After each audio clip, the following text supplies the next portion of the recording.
오늘도 주시는 은혜가의 큰 도전과 은혜가 되시기를 바랍니다. 예배 후 3일 동안 평안하셨습니까? 오늘도 추운 날씨 예배 자리에 나오신 여러분을 축복합니다. 옆 사람과 인사하십시다. 오늘도 만나서 반갑습니다. 잘 오셨습니다. 은혜 많이 받으세요.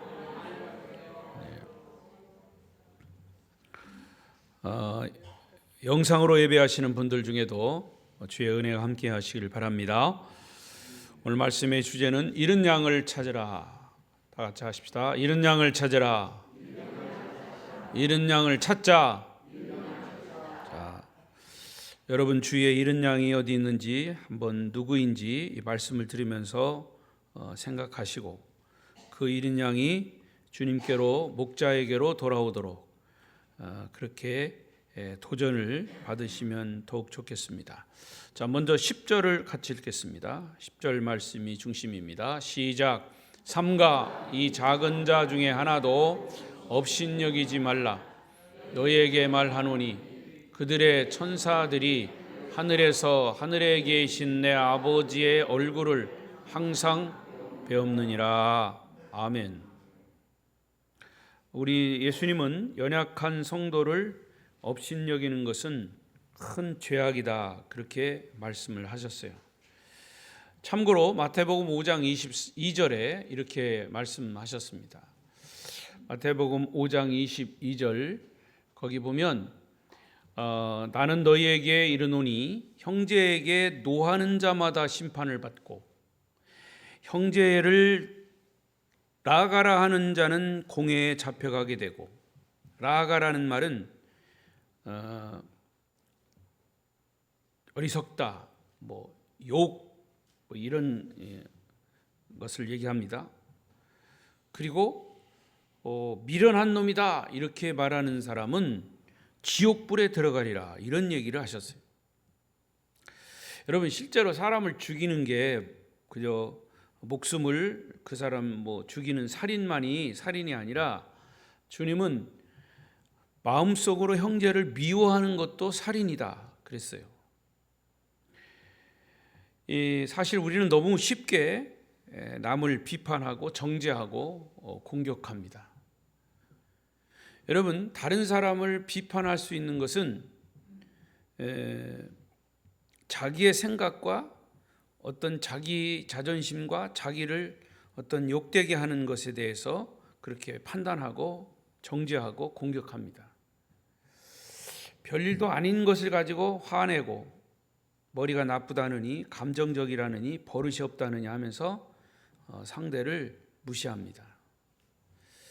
또 어떤 사람은 자기가 상처를 받거나 무시당했을 때 그 상대방에게 2배, 3배로 상처를 주고 또 복수를 합니다. 이런 근본적인 문제는 형제를 업신여기는 데 있는 것이죠.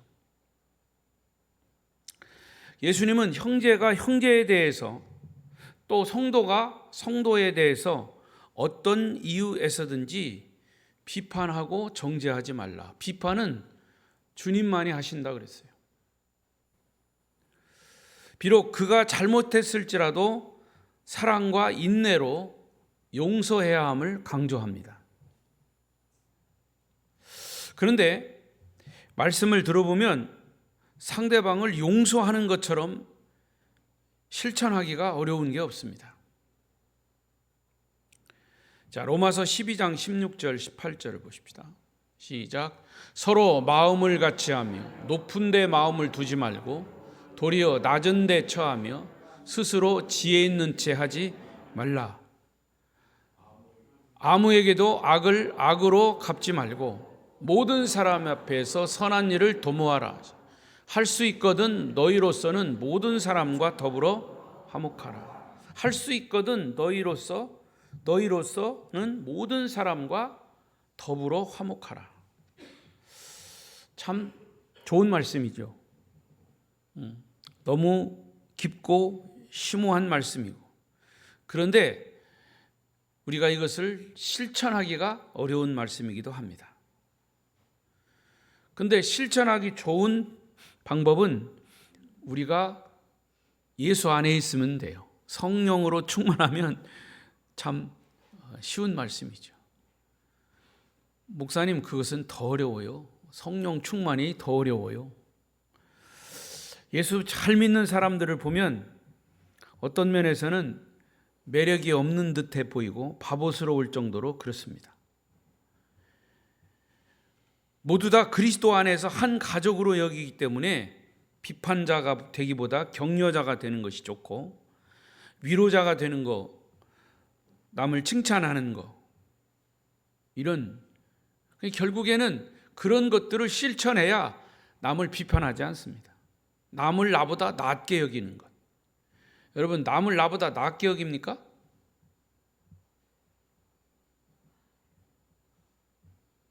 요즘 세대는 그렇지 않아요. 아주 요 4살, 5살 먹은 애들도 자기를 무시해봐요. 그럼 금방 삐집니다. 요즘은 삐질 정도가 아니에요. 부모들한테 막 대들어요. 할머니, 할아버지한테 대들더라고. 여러분 격려자고 위로자의 은사를 사모하시기를 바랍니다. 화해자의 모습을 닮으시기를 바랍니다. 그것이 하나님이 요구하시는 거고, 또 그렇게 되면 모든 사람에게 유익이 되는 거죠. 오늘 본문에 보니까 주님은 연약한 자라 할지라도 하나님의 자녀가 업신여김을 받을 수 없다. 천하보다도 귀하고 존귀한 소중한 존재다, 이렇게 말씀했어요. 자, 그러면 주님은 연약한 자라도 하나님의 자녀라면 남을 업신 여기지 말라고 하신 그 이유가 뭘까? 첫 번째는 하나님의 자녀는 천사들의 보호를 받는 존재입니다. 자, 첫째, 시작. 하나님의 자녀는 천사들의 보호를 받는 존재다. 다시 10절을 보십시오. 그 말씀이 있어요. 시작. 삼가 이 작은 자 중에 하나도 업신여기지 말라. 너희에게 말하노니 그들의 천사들이 하늘에서 하늘에 계신 내 아버지의 얼굴을 항상 배옵느니라. 여기 그들의 천사라는 말은 누구예요? 그들이 누굽니까? 업신여김을 받는 자들, 보호하는 자, 보호하는 천사. 그러니까 업신여김을 받는 자들을 말하는 거예요. 업신여김을 받는 자는 천사가 보호한단 말이죠. 여러분, 천사 얘기하면 이 누가복음에 예수님이 겟세마네 동산에서 땀을 핏방울이 되도록 기도하신, 열정적으로 기도하실 때 그 주변에서 천사가 주님의 기도를 도왔다 그랬어요. 천사는 주님의 기도만 돕는 게 아니라 여러분 주변에서 우리 성도의 모든 삶의 일체를 도우신다는 거죠. 그걸 일컬어 수호천사라고 합니다. 그게 영화에 나오는 얘기가 아니고 만화에 나오는 얘기가 아니고 실제 성경에서 나오는 얘기예요. 우리가 예배할 때 우리의 예배를 돕고요, 우리가 찬양할 때 천사도 같이 찬양하고 우리를 돕습니다. 자, 히브리서 1장 14절에 이런 말씀이 있어요. 시작. 모든 천사들은 섬기는 영으로서 구원받을 상속자들을 위하여 섬기라고 보내심이 아니냐. 모든 천사들은 섬기는 영이래요. 성도들을 섬깁니다. 구원받은 상속자가 누구예요? 저와 여러분이에요. 구원받은 상속자들을 섬기라고 천사가 보냄을 받았대요. 그렇게 믿으십니까? 멀뚱멀뚱 쳐다보지 말고 아멘 따라 하세요. 예. 그렇게 믿으십니까? 예. 뭐 믿고 안 믿고는 여러분 자유지만 성경은 말하고 있어요. 천사는 분명히 존재합니다. 천사는 우리에게 복음을 전하는 데 돕고요, 기도하는 데 돕고요, 설교하는 설교자를 돕고요, 듣는 여러분을 돕고요, 구원받을 자를 구원받도록 도와주시는 거예요. 반대로 사탄의 세력에서 우리를 보호하기도 합니다. 위기에서도 건져주기도 합니다. 자, 또 보십시오. 사도행전 12장 8절 9절. 또 이런 얘기가 있습니다. 시작. 천사가 이르되 띠를 띠고 신을 실으라 하거늘 베드로가 그대로 하니 천사가 또 이르되 겉옷을 입고 따라오라 한데 베드로가 나와서 따라갈새 천사가 하는 것이 생시인 줄 알지 못하고 환상을 보는가 하니라. 베드로 사도가 전도하다가 붙잡혔어요. 근데 아주 깊은 감옥에 갇혔습니다. 옥고가 채워지고 다 움직일 수 없게 됐어요. 간수들이 겹겹이 지키고 있습니다. 그런데 밤에 천사가 나타나서 지금 이렇게 얘기한 거예요. 베드로 사도님, 지금 천사가 나타났어요. 천사가 나타났다는데 주무시는 분 계시네. 자다가도 벌떡 일어나야 돼요. 간수들이 겹겹이 지키고 있는데 밤에 천사가 나타나서 얘기하는 거예요. 띠를 띠고 빤을 신을 신으십시오. 겉옷을 입고 저를 따라오십시오. 그때 베드로가 어떻게 했다고 그랬어요? 지금 꿈인가 생시인가 환상인가 하는 게 착각했다 그랬어요. 자, 10절을 이어서 보십시오. 시작. 이에 첫째와 둘째 파수를 지나 시내로 통한 쇠문에 이르니 문이 저절로 열리는지라. 나와서 한 거리를 지나매 천사가 곧 떠나더라. 할렐루야. 천사가 감옥문을 열어줬습니다. 베드로 사도는 무사히 감옥을 나올 수 있었습니다. 수호천사입니다. 예수님이 부활하셨을 때도 제자들에게 천사가 나타났다고 그랬어요. 천사가 예수님을 대신해서 마리아에게, 막달라 마리아에게 예수님의 부활을 알려줬습니다. 예수님이 승천하실 때도 천사가 나타났습니다. 갈릴리 사람들아 어찌하여 서서 하늘을 쳐다보느냐. 너희 가운데서 하늘로 올리우신 이 예수는 하늘로 올라가심을 본 너희들이 본 그대로 다시 오시리라. 할렐루야. 하나님을 믿는 성도 한 사람 한 사람에게 이렇게 수호 천사를 보내셔서 지켜주시고 격려하시고 보호하심을 믿으시기 바랍니다. 그게 수호 천사로의 역할이고 또 더불어서 성령의 역사이심을 믿으시기 바랍니다. 가끔 우리는 이런 간증을 듣습니다. 어떤 사람이 차를 타고 가다가 교통사고가 나서 자동차는 그냥 휴지 조각처럼 구겨졌는데 그 사람은 머리털 하나 다치지 않고 기적적으로 살아났다. 그런 일들은 많이 있습니다. 제가 대전에서 목회할 때 어떤 그 집사님이 의사신데 어디입니까? 대전에서 저 금산까지 이렇게 군의관으로 이제 근무를 하면서 왔다 갔다 해요. 근데 어느 날 주일날 와가지고 목사님, 저 지난 주일날 큰일 날 뻔했습니다. 왜 그러냐 했더니 이 초여름에 이 얼음판이 살얼음이 얼어가지고 그 거리가 얼은 줄 모르고 거기서 미끄러졌다고 그래요. 그 차가 그냥 수제 바뀌었어요. 길이.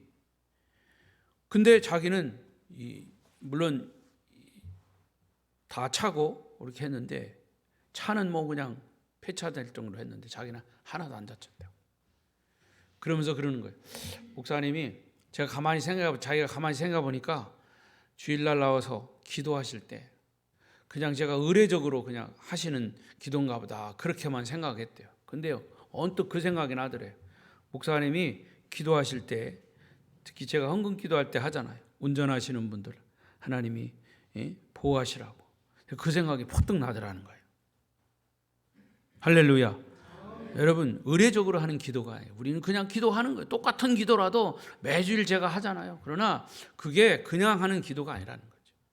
하나님의 보호하심을 기대하고 그렇게 믿고 하는 겁니다. 틀림없이 천사가 보호하시고 성령이 함께 도우셨음을 믿습니다. 그럴 때 그런 기적이 일어나는 거예요. 심각한 상황에서 성도들을 보호하는 역할을 천사가 하고 있는 거죠. 하나님은 지금도 천사를 보내셔서 하나님의 자녀인 여러분을, 구원의 상속자들을 지켜주시고 보호하시는 줄로 믿으시기 바랍니다. 자, 두 번째로 하나님의 자녀들은 특별히 사랑받는 자녀들입니다. 두 번째, 시작. 하나님의 자녀는 예수님의 특별한 사랑을 받는 존재입니다. 자, 12절 13절에 얘기하고 있습니다. 12절 13절 시작. 너희 생각에는 어떠하냐? 만일 어떤 사람이 양 100마리가 있는데 그 중에 그 99마리를 산에 두고 가서 길 잃은 양을 찾지 않겠느냐? 진실로 너희에게 이르노니 만일 찾지 아니한 99마리보다 이것을 더 기뻐하리라. 여기 양 100마리 비유의 말씀에는 중요한 메시지가 있습니다. 메시지 중에 하나는 하나님은 양 99마리나 한 마리나 다 똑같이 중요하게 여기신다는 거예요. 하나님의 사랑은 양적인 사랑이 아니라 사실은 질적인 사랑이에요. 양적인 사랑으로 부른다면 99마리, 10마리 중에 한 마리 잊어버렸어요.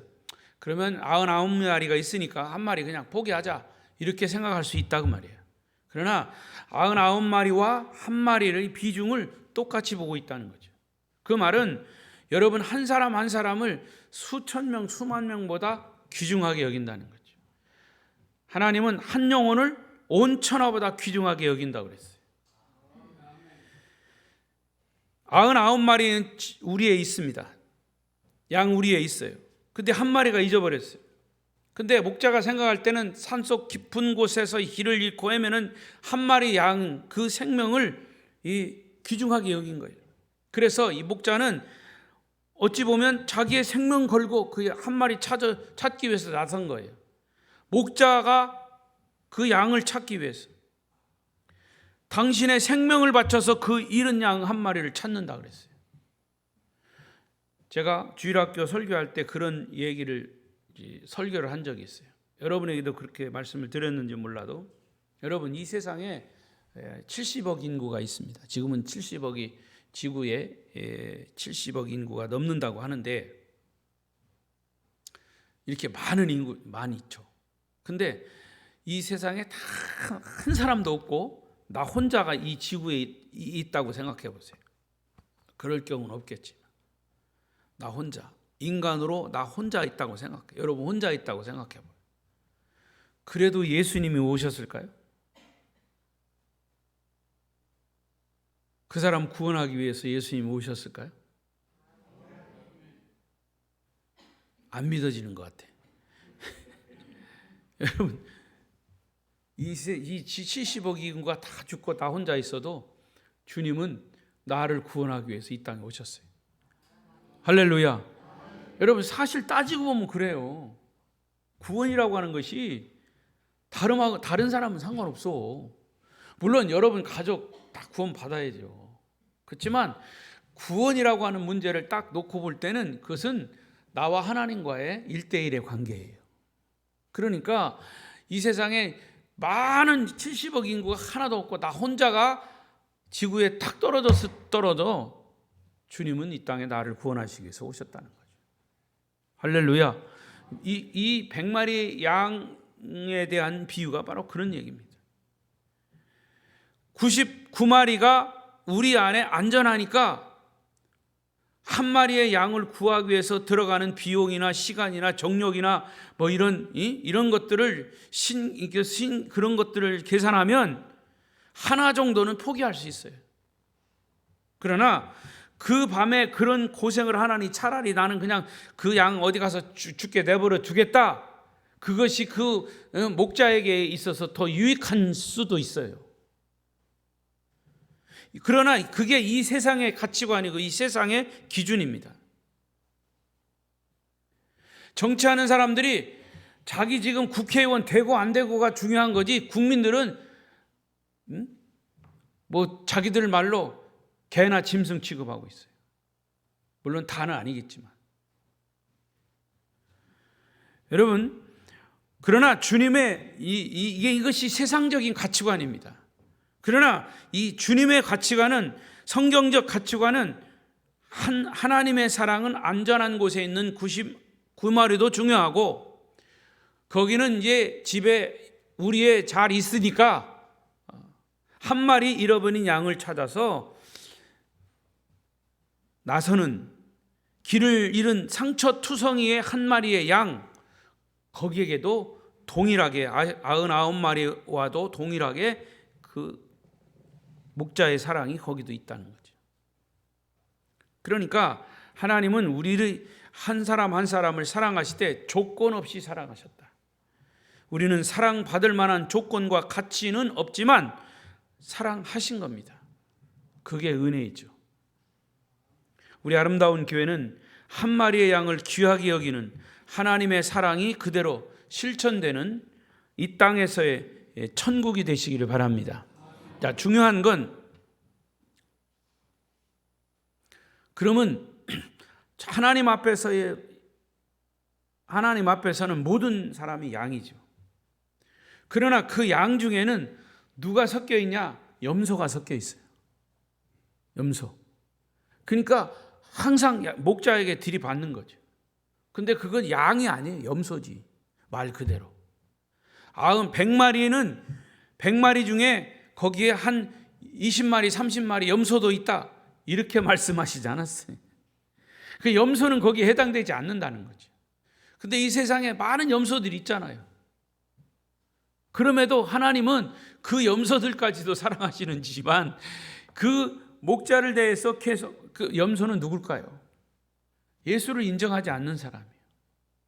오히려 예수의 이름으로 예수를 팔아먹는 사람들, 교회를 팔아먹는 사람들, 이런 사람들이 염소들이죠. 자, 또 그 얘기를 하려면 그건 또 다른 얘기이기 때문에 넘어가겠습니다. 두 번째, 하나님은 우리의 잘못을 조건 없이 또 용서하십니다. 이 100마리 양의 비유의 말씀입니다. 두 번째, 하나님은 우리의 잘못을 조건 없이 용서합니다. 양이 길을 잃은 것은 누구의 실수예요? 양의 실수예요. 양의 특성은요, 제가 여러 번 말씀드렸죠. 양은 눈이 나빠요. 눈이 나빠서 먼 거리를 못 봐요. 그러니까 양은 양의 뒷공무니를 따라가야 돼. 목자를 따라가든지 양의 뒷공무니를. 그래서 양은 양 떼를 이루잖아요. 근데 거기서 어쩌다가 잃어버렸어. 자기 목자도 잃어버리고 떼를 잃어버렸어. 그러면 누가 소홀한 거예요? 쥐가 소홀한 거예요. 쥐가. 목자가 가지 말라고 한 곳에 그냥 목자 몰래 간 거예요. 자기가 가고 싶은 곳을 지멋대로 가다가 길을 잃은 겁니다. 교회는 이런 양들이 종종 있어요. 지멋대로 자기 감정, 자기 기분 나는 대로 신앙생활하는 사람들. 우리가 잘못해서, 우리가 교만해서 버릇없이 이리저리 이리 부딪히고 저리 부딪혀서 온몸이 그냥 상처투성이가 되는 것. 하나님이 실수해서 우리가 잘못된 게 아니에요. 양이 자기 마음대로 행동하다가 길을 잃어버리고 먹잇감이 되는 거죠. 그런데 오늘 본문에 보면 양이 실수해서 자기가 길을 잃었는데도 목자는 그 양을 야단치거나 정죄하지 않았습니다. 무관심하지도 않았습니다. 그 잃은 양을 찾아 나섰어요. 하나님의 관심은 우리의 실수나 우리의 허물보다 우리를 긍휼히 여기는 데 있어요. 우리를 불쌍히 여기시는 데 있다.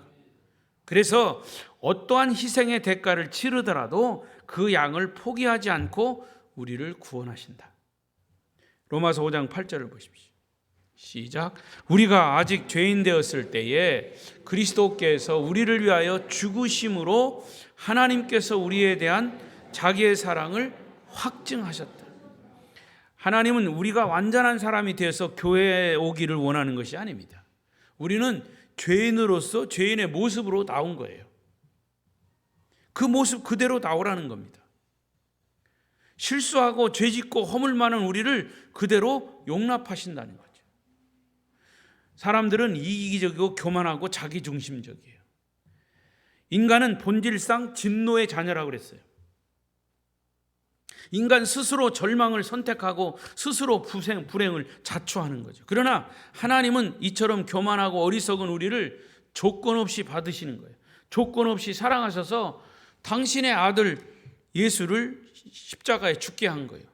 십자가에 죽게 함으로 내가 너희를 이렇게 사랑한다. 내가 너희를 이렇게 사랑한다 라고 자기의 사랑을 확증하셨다는 거죠. 그 확증한 하나님의 사랑을 여러분 다시 한번 깊이 깨닫고 그 은혜에 감사하시기를 바랍니다. 그 사랑이 우리에게는 은혜인 사실을 잊지 말아야 되죠. 이 은혜를 잊어버리는 것이 교만입니다. 그리고 또 하나 이 100마리 양의 비유 중에는 하나님의 사랑은 기다리는 사랑이 아니라 찾아 나서는 사랑이다. 양인 우리가 위기 상황에 몰렸을 때 목자는 찾아 나서요. 위기 상황에 몰렸을 때 하나님은 적극적으로 개입하셔요. 양이 제 발로 걸어 들어오기를 기다리지 않는다는 거죠. 양은 제 발로 걸어 들어오지도 못해요. 그래서 탕자의 비유에서 아버지는 탕자의 모습을 보고 뛰어나가서 얼싸안고 반겨주셨어요. 아버지는 탕자가 집을 나갈 그 순간부터 이미 용서하셨어요. 문을 열어놓고 그 아들을 기다리셨어요. 사실은 그거는 엄밀한 의미에서는 아버지가 찾아 나선 거나 똑같아요. 왜? 사실은 어디 있는지 모르니까 기다리신 건데 그건 이미 문을 열어놓으셨어요.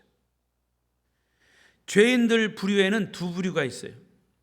스스로 죄를 회개하고 돌아올 가능성을 가진 죄인이 있고, 다른 죄인은 스스로는 절대로 죄에서 빠져나올 수 없는 죄인이 있어요. 이런 죄인들을 위해서 목자는 기다리는 것이 아니라 찾아 나선다 그랬어요.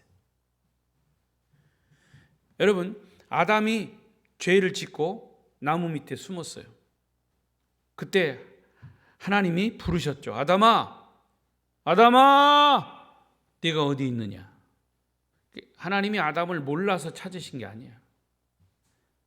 아담을 찾으셨다는 거죠.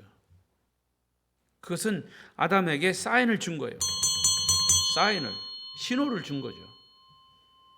근데 아담은 숨어 있어 가지고 하나님이 자기를 못 찾을 걸 이렇게 생각했을지 몰라요. 그게 인간의 어리석음이에요. 예수 그리스도는 우리를 찾아 나셨어요. 어느 정도 산을 넘고 물을 건너서 엄청난 희생을 치르면서 찾으셨어요. 양인 우리를 만나기 위해서 예수님은 2000년 전에 우리를 찾아오셨죠.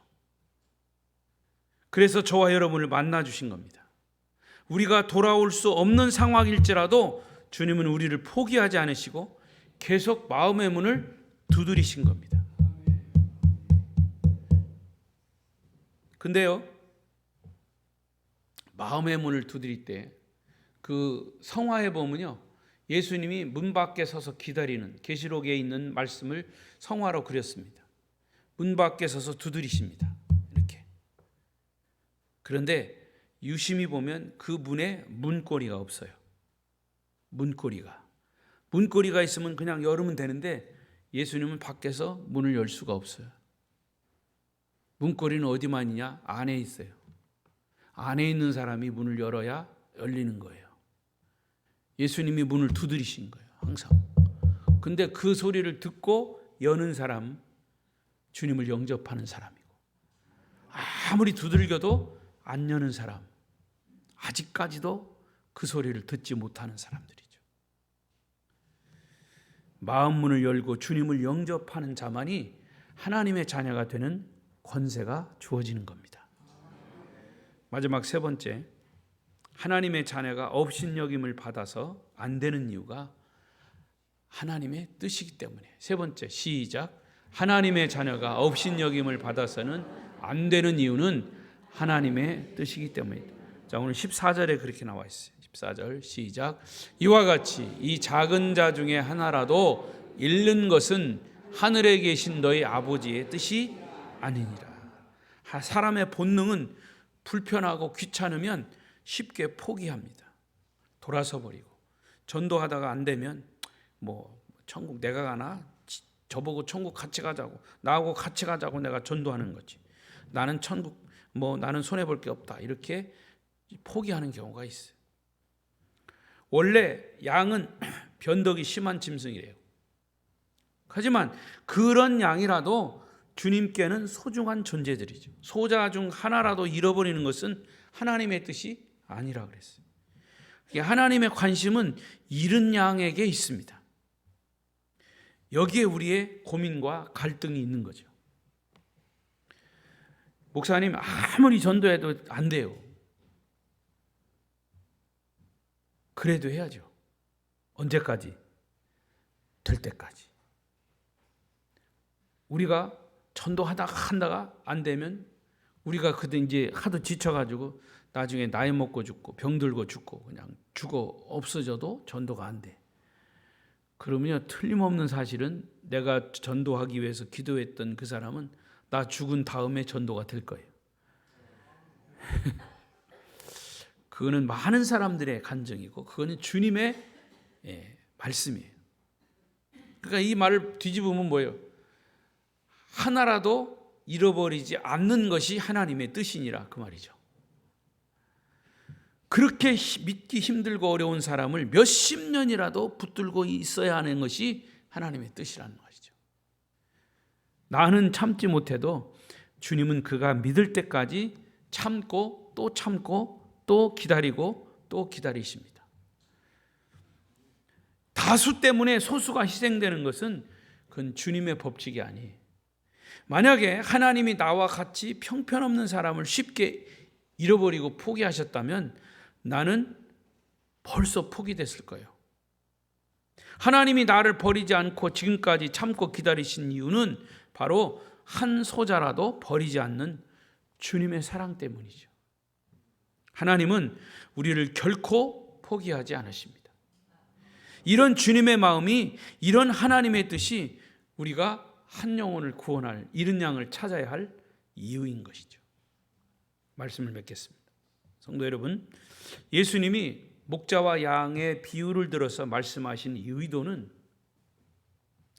너희는 때로는 어떤 돈이 들어가도, 때로는 사람이 필요해도, 때로는 시간을 소모해서라도 잃은 양을 찾으라고 하는 엄숙한 주의 명령입니다.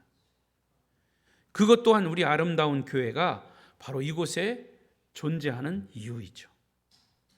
과거도 현재도 미래까지 주님이 주신 이 사명을 우리가 계속 재인식해야 합니다. 또 인식해야 합니다.